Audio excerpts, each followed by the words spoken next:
నమస్తే, welcome to YoYo TV. So ప్రస్తుతం మనతో మాట్లాడడానికి కాంగ్రెస్ పార్టీ అధికార ప్రతినిధి, media and communication chairman Rammohan Reddy గారు ఉన్నారు. ఒకసారి మాట్లాడదాం. అన్న నమస్తే. అన్న నమస్తే. ఏదైతే చూసుకుంటే అటు కేటీఆర్ కానీ ఇటు బీజేపీ నాయకులు కానీ పదే కాంగ్రెస్ పార్టీ 1000 కోట్ల కుంభకోణం చేసింది ధాన్యం కొనుగోలు విషయంలో అని చెప్పేసి పదే ప్రెస్ మీట్లు పెట్టి చెప్పడం జరుగుతుంది. అసలు ఏంది నిజంగా మీరు 1000 కోట్ల కుంభకోణం చేసినట్టుగా? ఇప్పుడు వాళ్ళని అడగాలి. ప్రెస్ మీట్లు పెట్టి ఒకటే ఆరోపణలు చేస్తారు కానీ చేతుల కాగితం ఇట్లా ఊపుతురు కానీ అది ఆధార్ కార్డా, పాన్ కార్డా, లేకపోతే ఏమైనా ఆధారం ఉందా అనేటటువంటి వాళ్ళు చూపెట్టాలి. ఎంతసేపు వస్తారు ప్రెస్ మీట్ అంటారు, ఇట్లా అంటుండు మళ్ళీ వెళ్ళిపోతారు. నిన్న ఏలేటి మహేశ్వర్ రెడ్డి గారు మాట్లాడినరు, ఆధారాలు మీడియా వాళ్ళు అడిగిర్రు, సార్ నువ్వు చూపిస్తున్న పేపర్ మాకు కాపీ ఇరని అడిగిర్రు. రేపు ఇస్తా, రేపు మళ్ళీ ప్రెస్ మీట్ పెడతా, రేపు ఇస్తాను అన్నాడు. మళ్ళీ వచ్చిండు, సార్ ఈ రోజు ఇవ్వండి సార్ అంటే ఇస్తా అనుకుంటే వెళ్ళిపోయాడు. ఏవి నీ కాడ ఉంటాయి? కేటీఆర్ గారికి కూడా సేమ్ చెప్తున్నాము, వచ్చి మా కాడ ఉన్నాయని చెప్పి మాట్లాడే దానికంటే ముందు నీ కాడ ఏం ఆధారం ఉందో అదే మీడియా వాళ్ళకి ఫస్ట్ ఒక కాపీ. నీ బండారం మీద మా బండారం మీద బయటపడిపోతుంది. కొంచెమన్నా మెడకాయ మీద తలకాయ దాంట్లో కోడి మందం దిమాకున్నా ఒక అవినీతి గురించి ఆరోపణ చేస్తే అంటే మీకంటే అలవాటు అనేటటువంటిది ఎప్పుడు ఉండేది. నిత్య కళ్యాణం పచ్చ తోరణం లెక్క పొద్దున్న వేస్తే టిఫిన్ ఎట్లా వేస్తామో అట్లా అవినీతి సొమ్ము తినడం మీకు మీ కుటుంబానికి అలవాటేమో. కానీ నిక్కచ్చిగా నికార్సుగా ఈరోజు ప్రజా పరిపాలనతోటి ముందుకు నడుస్తున్నటువంటి కాంగ్రెస్ సర్కార్లో ఒక్క సన్న బియ్యం గింజ కొన్నట్టు నువ్వు చూపిస్తే నువ్వు ఎట్లంటే అట్లా. ఇదంతా ఏ ఉద్దేశం గురించి మనం మాట్లాడుకుంటున్నాం? నీ అయ్యా తెలంగాణ రాకంటే ముంగట నీ మన్మడైనా నా మన్మడైనా సన్న బియ్యమే ఒకటే బియ్యం తినాలన్నాడా లేదా? 10 ఏళ్ళలో నువ్వు అధికారంలో ఉండి ఏం పొడవక ఎవరికి సన్న బియ్యం పెట్టినటువంటి దాఖలా లేకుండే కదా.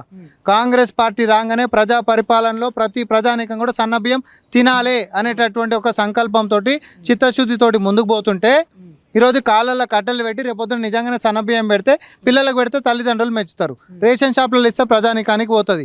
రెసిడెన్షియల్ కాలేజీలలో ఇస్తే అందరు పిల్లలు బాగుపడతారు, మా యొక్క దుకాణం బంద్ అవుతుంది అని చెప్పి ఈరోజు కాళ్ళల్లో కట్టెలు పెట్టేటటువంటి ప్రయత్నం చేస్తూ ఉన్నారు. మేము అంటున్నాం, మీరు ఎన్ని చేసినా ఎన్ని ఆరోపణలు చేసినా మీరు చేసేటటువంటి ఆరోపణల ఏమైనా సాహిత్యకంగా ఉంటే ఒక ఎగ్జామ్లలో చిట్టీలు పెట్టుకునేటంట ఆధారం చూపించినా చాలు. ఆధారం ఏం లేకుండా రోగ్స్ మాట్లాడినట్టు మాట్లాడుతుంటే మనం ఏం మాట్లాడతాం? మేము నిన్న వచ్చిన బాధ్యత మాకుంది కాబట్టి ప్రజలను నమ్మించి మోసం చేసే ఈ దొంగలు ఎవరైతే ఉంటారో వాళ్ళ మాటలు నమ్మొద్దు కాబట్టి మంత్రివర్యులు స్వయాన ఆయననే వచ్చి చెప్పిండు. నేనంటున్నా ఇప్పుడు కేటీఆర్ దీనికి నువ్వు జవాబు చెప్పు. ఫస్ట్ మీ బీఆర్ఎస్ ప్రభుత్వం ఉంటున్నప్పుడు క్వింటాల్ 1700 రూపాయలకే మీరు టెండర్ ఫైనల్ చేసింది నిజమా అబద్ధమా? ఏడుకోసో చర్చించుకుందాం. మేము వచ్చిన తర్వాత ప్రజా పరిపాలనలో ప్రజల ముఖ్యమంత్రి రేవంత్ రెడ్డి గారి అధ్యక్షతన జరిగినటువంటి మొదటి క్యాబినెట్ సమావేశంలో ఆ టెండర్లు ఏవైతే 1700 వాళ్ళు ఫైనల్ చేసిరో దాన్ని మేము క్యాన్సిల్ చేసినాం. చేసి 2100 రూపాయలకు మనం అమ్మినాము. తద్వారా కాంగ్రెస్ పార్టీ వచ్చిన తర్వాత 1100 కోట్ల రూపాయల లాభం సర్కార్కి వచ్చింది. సర్కార్కి మిగిలినాయి. ఒక్కటే చెప్తాబ్బా, మిల్లర్ల మీద చర్యలు ఎవరు తీసుకుంటాడు? అవినీతి చేసేటోడు తీసుకుంటాడా, అవినీతిని నిర్మూలించేటోడు తీసుకుంటాడా? గింతే అడుగుతా. ఏ చదువుకున్నోడైనా జవాబు తెలిసిపోతుంది. ఇప్పుడు మిల్లర్లతోటి ములాఖాత్ అయిపోయి టెండర్లను రేట్లు తగ్గించి 1700కే అప్పనంగా కట్టజెప్పేటటువంటి దొంగలు మీరు. ఆ దొంగతనాన్ని నియంత్రించి ఎవడెవడైతే దీంట్లో ఉండరో సుమారు 20,000 పైచిలకు కోట్ల రూపాయల ధాన్యము మిల్లర్ల కాడ ఉంది అనేటటువంటిదేమో ప్రభుత్వ లెక్కలలో కనిపిస్తుంది. మరి ఏవైనా లెక్కలంటే పక్కదారి పట్టించినటువంటి వాని మీద చర్యలు తీసుకోవాలన్నా వద్దా? ఒకవేళ వాని కాడ లేవు ధాన్యం అని అంటే ఆస్తులను జప్తు చేయాలన్నా వద్దా? 10 సంవత్సరాలలో ఏ రోజు ఒక మిల్లర్ మీద చర్యలు తీసుకున్నటువంటి మీ సర్కార్కి మేము వచ్చిన తర్వాత ఖజానాకి పైసలు మిగిలించుకుంటా అవినీతి చేస్తున్నటువంటి అధికారులనైనా లేకపోతే మిల్లర్లనైనా ఉపేక్షించకుండా, అంతేకాదు సమాజం బాగుండాలి, పిల్లలు బాగుండాలని అంటే పాన్ పరాగులకి మొదలు పెట్టుకుంటే డ్రగ్స్ దాకా ఉక్కు పాదం మోపుతున్నటువంటి సర్కార్కి చాలా తేడా ఉంది. మీరు ఎన్ని చెప్పినా మీరు తలకాయ కిందికి కాలు మీదికేసి మా మీద బురదెంత జల్లినా జనాలు తూతూ అని మిమ్మల్ని ఉంచుతున్నారు. కానీ ఇంకోటి చూసుకుంటే మరి ఇప్పటిదాకా అసలు ఇంత కొనుగోలు అయింది, అసలు వడ్లు కొనట్లేరు అని చెప్పి కూడా ప్రధానంగా చెప్తున్నారు. సార్ ఏంటి సమస్య ఏంటి? వాళ్ళకంటే మనం ఈరోజు ఎక్స్ట్రాగా కొన్నాము. అది నిన్న శ్రీధర్ బాబు గారు ఇప్పుడు నువ్వు నాకు ఇట్లా చెప్పినట్టే కార్లోనే కాగితాలోనే నేను చూపించేటోను. అది కూడా లేకపోతే మళ్ళీ ఎపిసోడ్ తీసుకో, రేపు తీసుకో, నేను ఇదే మాట కట్టుబడి ఉంటే నేను లెక్క కూడా చూపిస్తాను. లేకపోతే మళ్ళీ 15 నిమిషాలకే తీసుకొని కాగితం తెప్పిస్తాను. వాళ్ళకంటే మనము ప్రొక్యూర్మెంట్ ఆల్రెడీ ఎక్కువ చేసినాం. కానీ ఇప్పుడు అవినీతి గురించి మనం మాట్లాడుతున్నాం కాబట్టి నేను అనేది ఏంటంటే వాళ్ళు తక్కువ కోట్ చేసి టెండర్ ఫైనల్ చేస్తే దాన్ని క్యాన్సిల్ చేసి ఎక్కువ కమ్మి పైసలు ఎక్కువ మిగిల్చినాం సర్కార్లో. అండ్ రెండోది, ప్రతి ఒక్కరికి సన్నబియ్యం పెట్టాలనేటటువంటి ఉద్దేశంతో ఏదో 50 చిల్లర రూపాయలకి టెండర్లు వచ్చినాయి. ఒక్క గింజ కూడా మనం కొనలే. అధికారులు ఒకసారి టెండర్ నోటిఫికేషన్ ఇస్తే నేను గింత రూపాయలకి ఇస్తాను ఎవడైనా వస్తాడు. వచ్చిన కాడ స్టేజ్లోనే అది ఉంది, ఎవరికి ఫైనల్ కాలే. అవినీతి ఏడికేం జరిగినట్టు, గింజ కూడా కొనకంటే ముంగటనే సన్న బియ్యం గింజ అవినీతి ఏడికేం జరిగినట్టు. నీ జోబులకించి సర్కార్ జోబులకించి రూపాయి పోలే, 1000 కోట్లు కుంభకోణం జరిగిపోయిందని ఎవడు చెప్తుండు, ఎట్లా చెప్తుండు? ఇంకా కాగితం మీద చూపెట్టరా నాయన అంటున్నాం మేము. కానీ ఇంకోటి చూసుకుంటే పదే అటు బీఆర్ఎస్ నాయకులు కానీ ఇటు అంటే కేటీఆర్ కానీ అటు చూసుకుంటే ఏలేటి మహేశ్వర్ రెడ్డి గారు కానీ ఇదైతే కుంభకోణం చేసి ఈ డబ్బంతా సెంట్రల్కి తరలిస్తున్నారు, ఇక్కడ స్టేట్లో సొమ్మంతా సెంట్రల్ తరలిస్తున్నారు అని పదే ఆరోపిస్తున్నారు. ఏంటి మరి అసలు?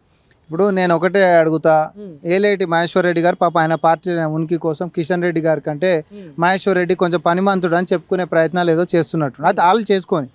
మరి ఏలేటి మహేశ్వర్ రెడ్డి గారు వెనకాల బండి సంజయ్ గారు మద్దతు పలుకుతుర్రా, ఈ ఇటల రాజేందర్ గారు పలుకుతుర్రా, మనం ఒకటేదామని రింగ్ అవుతుర్రా, అది వాళ్ళ పర్సనల్ థింగ్, మేము దాంట్లోకి పోము.